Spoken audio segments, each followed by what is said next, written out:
Iran के खातिमुल अंबिया headquarters ने कहा कि कोई भी जमीनी कार्रवाई जिल्लत आमेज गिरफ्तारी पर खत्म होगी। अमरीकी फौज को खलीजी शार्क की खुराक में बदल देंगे। हेडक्वार्टर्स के तर्जुमान इब्राहिमी जुल्फ़िकारी ने कहा कि ट्रंप ईरान के खिलाफ जंग में नेतन्याहू की कठपुतली बन चुके हैं। ट्रंप झूठे हैं और सिर्फ ताकत की जुबान समझते हैं। ट्रंप ने अमरीकी अवाम, दुनिया और खत्ते को बहुत नुकसान पहुंचाया है। इब्राहिम जुल्फ़िकारी ने यह भी कहा कि ट्रंप एप्स्टाइन फाइल स्कैंडल के बाइस मोसाद के दबाव में हैं।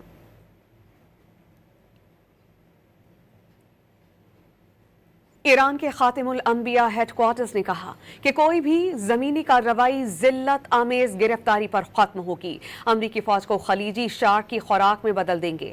हेडक्वार्टर्स के तर्जुमान इब्राहिमी जुल्फ़िकारी ने कहा कि ट्रंप ईरान के खिलाफ जंग में नेतन्याहू की कठपुतली बन चुके हैं। ट्रंप झूठे हैं और सिर्फ ताकत की जुबान समझते हैं। ट्रंप ने अमरीकी अवाम, दुनिया और खत्ते को बहुत नुकसान पहुंचाया है। इब्राहिम जुल्फ़िकारी ने यह भी कहा कि ट्रंप एप्स्टाइन फाइल स्कैंडल के बाइस मोसाद के दबाव में हैं।